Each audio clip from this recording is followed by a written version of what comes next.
ተለፈፈ፣ ጥፋቱ ተነገረ፣ እጁ ተቆረጠ። የግራ እጁ በጎራዴ ለጠጣበት ላጠጣበት ደግሞ እግሩ ተዝነ በጣም በለው ተሰማ። ለጠጅ መስዋዕትነት የከፈለ ነው። አታውቁትም፣ አያውቃችሁም። ግን በለው ተሰማ ታሪካዊ ሰው ነው። ድሮ እንግዲህ ጠጅ ክልክል ነው ብያቸዋለሁ። ማንም ሰው መጠጣት አይችልም። ግብረ ቤተ መንግስት በእርግጥ የሚገባው ጌሾና ማር ነው። ያኔ ከባድ ግብር የሚባለው ይሄ ነው። ህዝብ ግን መጠጣት አይችልም።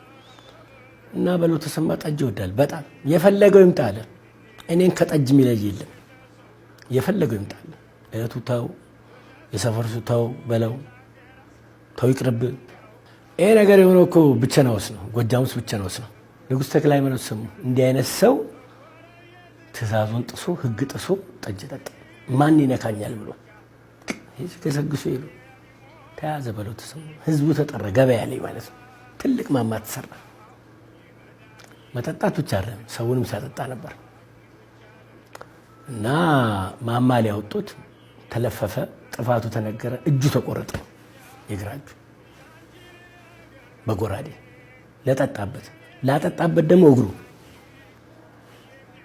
ጠጅ። እንደዚህ ነው እንግዲህ በለው ተሰማ እንግዲህ እንደዚህ መስዋዕትነት ከፍሏል። ዛሬ ጠጅ ቤቶች እኮ ስኳር ምናምን እያደረጉ ተብሎ ብዙ እንትን ያደርጋል። ይሄ ነገር ትልቅ መስዋዕትነት የተከፈለበት ነው። በለው ተሰማ እጅና እግሩን ያጣበት ነው።